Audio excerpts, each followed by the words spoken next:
இன்றே டவுன்லோட் செய்து உங்கள் ஃபேவரட் ஷோக்களை என்ஜாய் பண்ணுங்க.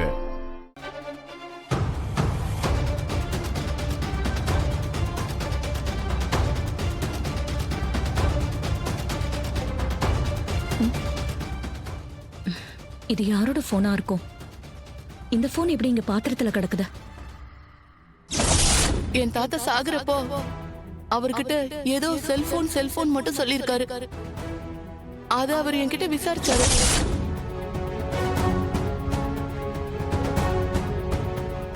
ஒருவேளை இது அந்த ஏட்டோட போனா இருக்குமோ?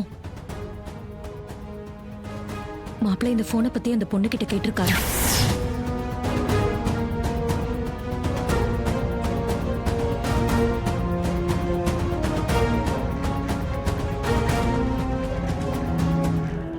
நான் சந்தேகப்பட்டது சரியா போச்சு.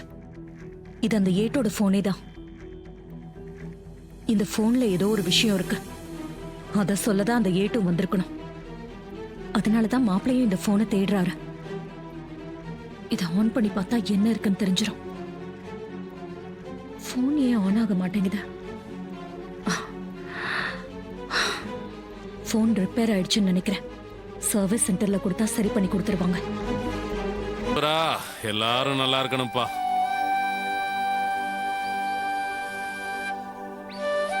அப்பா முனீஸ்வரா ஐயா,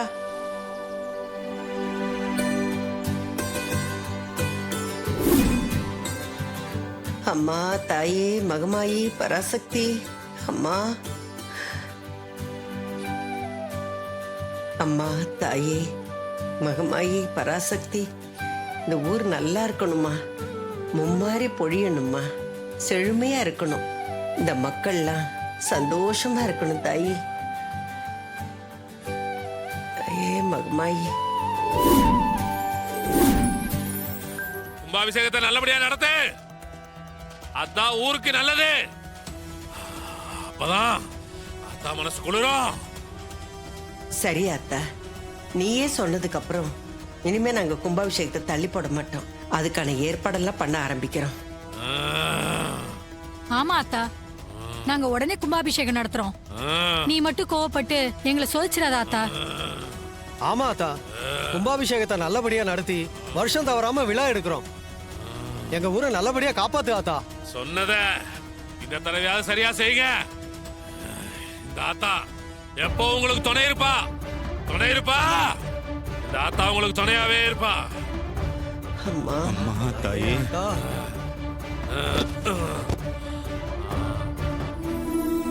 பூசாரியா, ரொம்ப நன்றி பூசாரியா. இருக்கட்டும். நாங்க சொன்ன மாதிரியே சாமி வந்து ஆடி என்ன சொல்லணுமோ அதை அப்படியே சொல்லிட்டீங்க. ரொம்ப சந்தோஷம்ப்பா. அம்மா, ஒரு நல்ல காரியத்துக்காக தானமா இப்படி சொல்ல சொன்னீங்க. அதனால ஆத்தா ஒன்னும் கோவிச்சுக்க மாட்டா.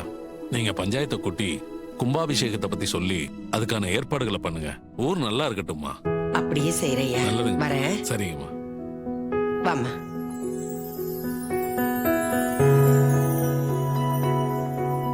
பாட்டி,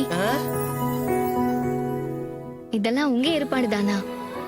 நான் இத கொஞ்சம் கூட எதிர்பார்க்கல பாட்டி. கண்ணு, நல்லது செய்யறதுக்கு இந்த மாதிரி எல்லாம் செஞ்சாலும் அதுல ஒண்ணும் தப்பே இல்ல. சரி வா. அப்பா நல்லபடியா வையப்பா. வா. வணக்கம் தம்பி. எல்லாருக்கும் வணக்கம். அம்மா, பஞ்சாயத்தை திடீர்னு கூட்ட சொன்னீங்களே, எதுக்குமா?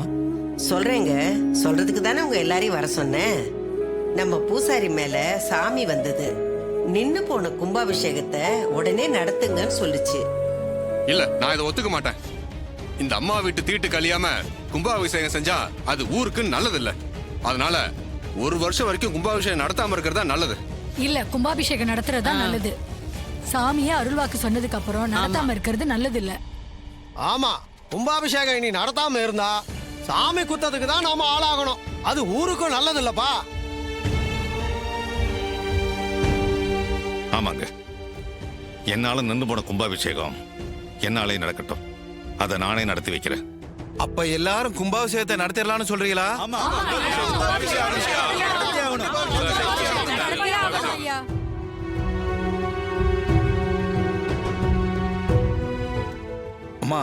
ஊர் மக்கள் எல்லாரும் சம்மதம்னு சொல்லிட்டாங்கம்மா. கும்பாபிஷேகத்தை நடத்திடலாமா? தாராளமா பண்ணிடலாங்க. அப்போ வர்ற தை மாசத்திலேயே கும்பாபிஷேகத்தை வச்சுக்கலாங்களா? நடத்திடலாமா, ஒன்றும் பிரச்சனை இல்லம்மா. பாட்டி, நான் ஒரு விஷயம் சொல்லணும். சொல்லியா? இதுக்கு முன்னாடி கும்பாபிஷேகம்னா ராஜா சேதுபதி ஐயா தான் எல்லா செலவையும் பண்ணுவாங்க. இந்த தடவை அந்த மாதிரி இல்லாம ஊர் மக்கள் எல்லாரும் சேர்ந்து இந்த கும்பாபிஷேக செலவுங்களை பகிர்ந்துக்கிட்டா சரியா இருக்கும்னு எனக்கு தோணுது. என் பேரண்டியே இப்படி சொல்றான்னு ஒன்னும் புரியலையே. எல்லாரும் சேர்ந்து நடத்தணும்னு சொல்றதெல்லாம் சரிதான். அப்ப கோயில்ல முதல் மரியாதை பரிவட்டம் எல்லாம் இந்த குடும்பத்துக்கு மட்டும் ஏன் போய் சேரணும்? அந்த மரியாதையை மத்தவங்களுக்கும் கொடுக்கலாமே. ஏப்பா, விதண்டாவாதமா பேசாதப்பா. சேதுபதி ஐயா இந்த ஊர்ல பள்ளிக்கூடம் கட்டுறதுல இருந்து கோவிலுக்கு நிலம் கொடுக்கறது வரைக்கும் நிறைய நல்லது பண்ணிருக்காங்கப்பா. அதுக்கு நன்றி கடனாதான் அவங்க குடும்பத்துக்கு முதல் மரியாதை கொடுக்கறது வழக்கம். அதையே நீ கேள்வி கேட்கிற? இப்படியே ஏதாவது சொல்லி என் வாயை அடைச்சிருங்க. பெரிய மனசு இருந்தா முதல் மரியாதையை விட்டு கொடுக்கலாம். தம்பி, சேதுபதி ஐயா இடத்துல இருந்து நீங்க தான் இந்த கும்பாபிஷேகத்தை சீரும் சிறப்புமா நடத்தி கொடுக்கணும். ஐயாவோட இடத்துல என்ன வச்சு பாக்குறீங்க? அதுக்கு நான் தகுதியானவனான்னு எனக்கு தெரியல. நம்ம எல்லாருமே ஒன்னா சேர்ந்து இந்த கும்பாபிஷேகத்தை நல்லபடியா நடத்தலாம்.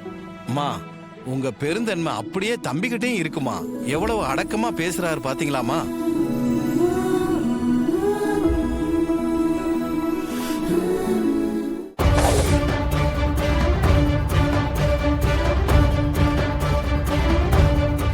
இந்த கோயில் கும்பாபிஷேகம் நல்லபடியா நடக்கக்கூடாதுன்னு இங்க சில பேர் சூழ்ச்சி பண்றாங்க. அது எல்லாத்தையும் நம்ம ஒன்னா சேர்ந்து முறியடிச்சு இந்த கும்பாபிஷேகத்தை நல்லபடியா முடிக்கணும். அதுக்கு நீங்க எல்லாரும் ஒத்துழைப்பு கொடுப்பீங்கன்னு எனக்கு சத்தியம் பண்ணுங்க. கண்டிப்பா நாங்க எல்லாரும் ஒன்னா இருந்து இந்த கும்பாபிஷேகத்தை நடத்தி கொடுப்போம்பா. ஆமாப்பா, நாங்க வர்றோமா?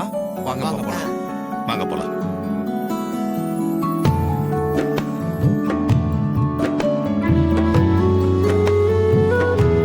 பாட்டி, இப்ப எதுக்கு கார்த்தி எல்லார்கிட்டயும் சத்தியம் வாங்கினாரு? கும்பாபிஷேகத்தை யார் நடத்த போறாங்க? அவன் சத்தியம் வாங்குறான்னா அதுக்கும் ஒரு காரணம் இருக்கும். என்ன காரணம் பாட்டி? அத போக போக நீயே புரிஞ்சுக்குவ. என்னமோ பாட்டி, நீங்க சொல்றது எதுவுமே எனக்கு புரியல. பேராண்டி, நீயே இப்படி சத்தியம் வாங்கினேன்னு எனக்கு புரியுது. அந்த வெறுமனால கோவில் கும்பாபிஷேகத்துக்கு எந்த பிரச்சனையும் வந்துடக்கூடாதுன்னு தான் நீ இப்படி பண்ற. கவலைப்படாத, என் அப்பா முருகன் உனக்கு எப்பவும் துணையா இருப்பான்.